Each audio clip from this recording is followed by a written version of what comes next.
Les escapades de Rémi André. Bonjour Rémi André. Bonjour John. Allez, c'est parti pour la suite de vos escapades dans les terroirs. Alors pour ceux qui nous découvrent, sachez que chaque matin à cette heure-ci, vous nous emmenez au cœur des territoires à la rencontre de celles et ceux qui les façonnent. Et cette semaine, nous sommes donc dans l'Aveyron du côté de l'Ailleul avec un certain Yves Souilleul qui a beaucoup à nous dire sur l'excellent fromage qu'il produit. Et oui, comme promis, il nous emmène cette fois plus loin dans le goût, à la découverte des qualités de ce fromage. Un fromage qu'il aime décrire comme à la fois ancien et moderne. Une idée qui doit beaucoup à André Valadier, l'un des pionniers de Jeunes Montagnes, qui aimait à dire « La tradition sans modernité est stérile, mais la modernité sans tradition est aveugle ». Une devise qui aujourd'hui encore colle parfaitement à ce fromage de caractère. Alors Yves, qu'est-ce qui fait la typicité de ce fromage ? Pour aller vite, il faut savoir que les animaux qui vont produire du lait pour faire du laïol AOP ou de la tome fraîche de l'Aubrac, ils sont obligés de s'alimenter avec une alimentation du plateau.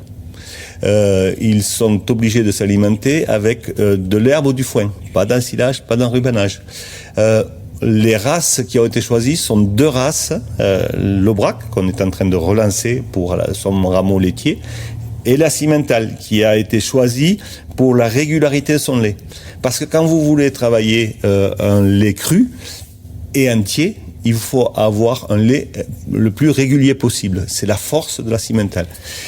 Tout ça, c'est un cahier des charges qu'il faut respecter quand vous êtes producteur de lait. Sinon, on vous prendra pas du lait pour faire du laïol. Aujourd'hui, nous sommes en 2026. Il y a quand même plus de 65 ans qui sont passés. Exactement. Et là, par contre, les normes, l'Europe, les agriculteurs ne sont plus les mêmes. Ils n'ont plus les mêmes volontés qu'à l'époque. Aujourd'hui, ils survivent. À l'époque, ils faisaient redémarrer quelque chose. Qu'est-ce qui a changé en 60 ans ? L'évolution, lorsqu'on a fabriqué du fromage de façon continue, on a réussi à faire un produit avec une qualité régulière et on a réussi à le commercialiser. Au tout début, on commercialisait le fromage aux affineurs du coin. On n'avait pas de réseau commercial. Notre fromage AOP ou lait cru a été reconnu en face d'un autre fromage qui peut-être lui ressemblait mais qui était un peu différent, le Cantal. Il a été reconnu et on a essayé de le valoriser par rapport à ça, mais aussi de l'aligot.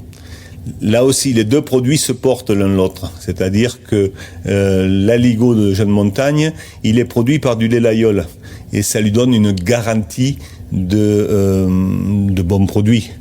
Et aujourd'hui, le fromage laïol, il est porté par l'aligot parce que l'aligot, lui, est populaire. Il va un peu partout. Quand l'aligot s'est développé, il s'est fait avec des excédents de fromage.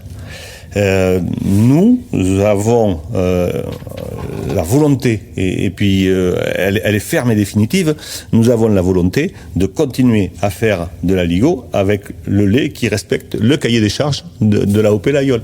Et nous avons la volonté de travailler le laïol comme un fromage au lait cru. En ce moment, c'est très compliqué parce qu'il y a la partie bactériologique évolue avec des exigences toujours plus importantes, avec des détections toujours plus fines.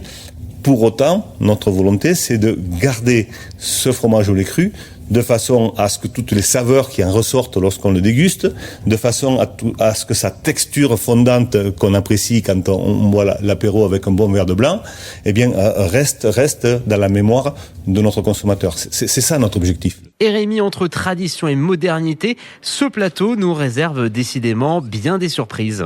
Et oui, et demain, nous quitterons la fromagerie pour aller à la rencontre de Mathieu Cosse qui nous parlera justement de la petite vache rustique de l'Aubrac. Mathieu Cosse préside aujourd'hui à la destinée de la race. Ce sera donc demain à la même heure. Les escapades de Rémi André.